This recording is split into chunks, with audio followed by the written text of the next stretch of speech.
En fait, H2O, c'est un des plus grands traiteurs d'eau au Canada, spécialisé dans la filtration membranaire pour épurer les eaux usées, dessaler l'eau de mer, traiter l'eau pour la rendre potable. On est très, très, très content d'annoncer, hein, ça a été la première édition d'un projet de partenariat avec CAS, qui est un organisme à but non lucratif basé à Calgary, pour envoyer 2 de nos employés en Afrique pour faire un voyage d'aide humanitaire. Donc, ce que nos gens sont allés faire, sont allés travailler avec les employés de CAS sur le terrain pour former les gens localement à comment entraîner les gens dans les villages à pratiquer, à avoir des bonnes pratiques en termes d'eau potable et d'eau usée. Donc, c'est vraiment de la formation. Et là, il faut comprendre que de la formation en Afrique, où est-ce qu'il y a des grands taux d'analphabétisation, c'est pas la même chose que de la formation ici. On utilise des dessins pour comprendre comment les bactéries peuvent se proliférer dans l'eau, etc., etc. Donc, sans rentrer dans trop de détails, en gros, c'est vraiment d'amener de la compétence dans les pays d'Afrique. C'est ça qu'ils sont allés faire. Il y a plusieurs retombées. Il y a des retombées au niveau des individus qui ont pu participer à ça.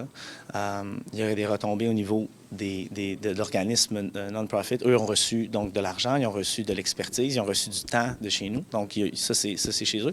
Et nous, comme entreprise, qu'est-ce qu'on en retire? Bien, il y a une certaine forme de fierté, puis il y a définitivement une forme de mobilisation. Je pense que les employés de nos jours cherchent à travailler pour des employeurs qui sont responsables. Les investisseurs de nos jours cherchent à investir dans des entreprises.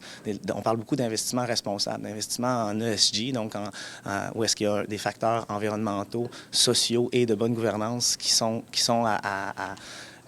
importants là, dans les politiques de gestion. Donc nous, ce qu'on en retire, c'est vraiment de mettre à l'avant-plan toute cette philosophie-là, ces valeurs-là qu'on avait, mais on les avait peut-être pas structurées de façon aussi réelle que ce qu'on a fait à travers ce projet-là.